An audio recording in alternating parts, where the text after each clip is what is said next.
Is die afgesonderde gees vroulik? Baie mense neem aan dat die Heilige Gees, die Ruach HaKodesh, 'n goddelike persoon is, wat gebaseer is op verwysings na die Gees as hy, hom en homself in die Nuwe Testament. Hierdie verwarring ontstaan vanuit twee faktore: die gebruik van geslagsverbuigde voornaamwoorde in die Griekse taal, 'n moeilike konsep om te verstaan vir diegene wat slegs Engels of Afrikaans praat, en vooroordeel aan die kant van sommige vertalers.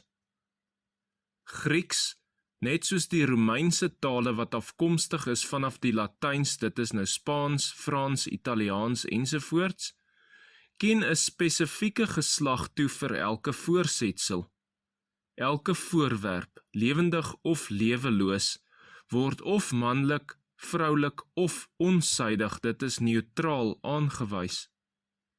Die geslag is meestal onverwant aan die item of dit inderdaad manlik of vroulik is.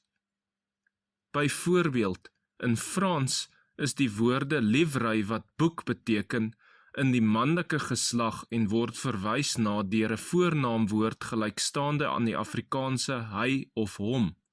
En in Spaans is mesa of tafel in die vroulike geslagsvorm.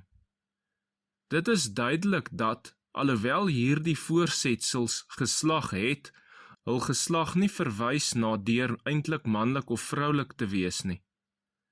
In teenstelling vind ons in die Afrikaanse taal dat die meeste voorsetsels wat nie na voorwerpe wat manlik of vroulik is nie, verwys in die onsuidige sin met die voornaamwoord dit.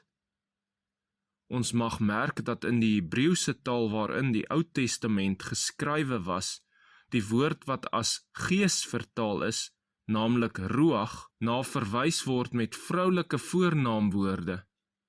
Maar die Ruach HaKodesh is nie vroulik of 'n vrou nie.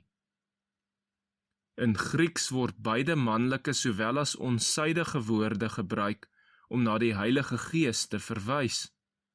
Die Griekse woord vertaal as raadgewer, helper, trooster en advokaat in Johannes hoofstukke 14 tot 16 is parakletos, 'n manlike woord in Grieks en word dus na verwys in hierdie hoofstukke deur Griekse voornaamwoorde gelykstaande aan die Afrikaanse hy, hom, syne, homself en wie. Weens die manlike geslag van parakletos is hierdie voornaamwoorde grammaties korrek in die Grieks, maar om dit in Afrikaans te vertaal as hy, hom ensovoorts is grammaties inkorrek.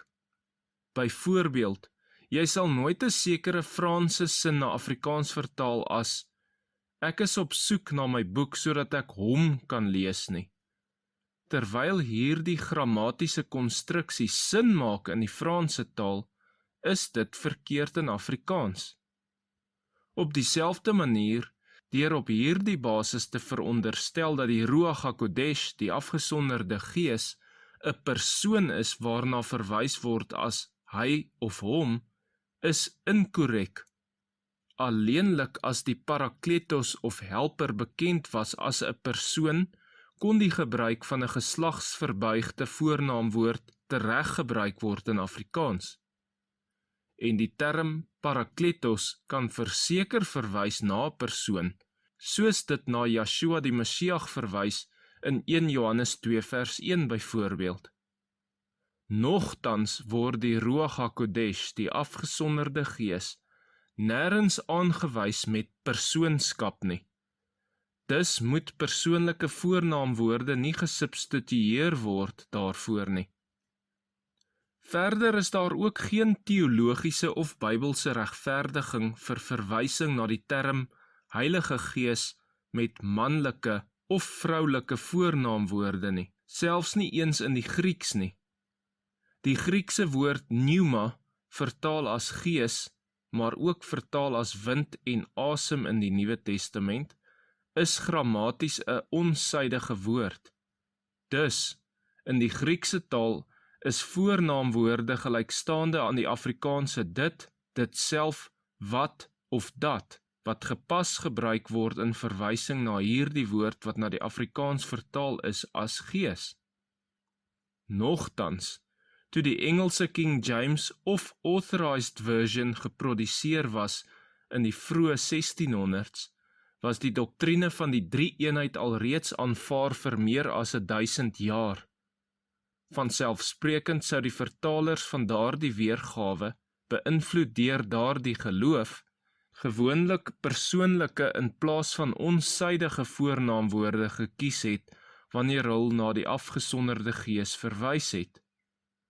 Maar dit was egter nie altyd die geval nie. Let noukeurig op dat in sommige gedeeltes in die Afrikaanse 1953 vertaling wel die gepaste onsydige voornaamwoorde gebruik was. Byvoorbeeld, Romeine 8 vers 16 verklaar, die Gees self, nie homself nie, getuig saam met ons gees dat ons kinders van Elohim is. Soortgelyk verklaar Romeine 8 vers 26 as volg, en net so kom ook die Gees ons swakhede te hulp, want ons weet nie reg wat ons moet bid nie, maar die Gees self, weer eens nie homself nie, tree vir ons in met onuitspreeklike sigtinge.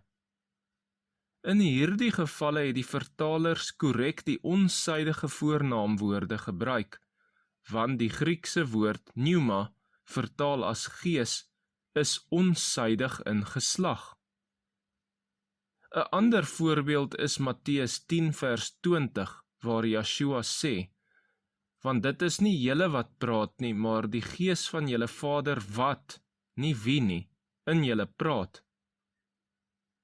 Nog 'n ander is 1 Petrus 1 vers 11, wat verwys na die Gees van die Mashiach wat, en weer eens, nie wie nie, in hulle was. Die Bybelvertalers het in hierdie verse wel die gepaste onsydige voornaamwoorde gebruik. Ongelukkig het selfs die Engelse vertalers van die Bybel verder gegaan as die King James vertalers, deur te verwys na die afgesonderde gees as hy of hom in die meer moderne weergawes.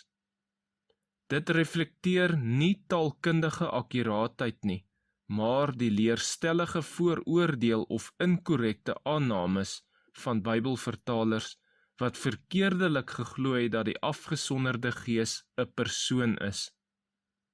Selah.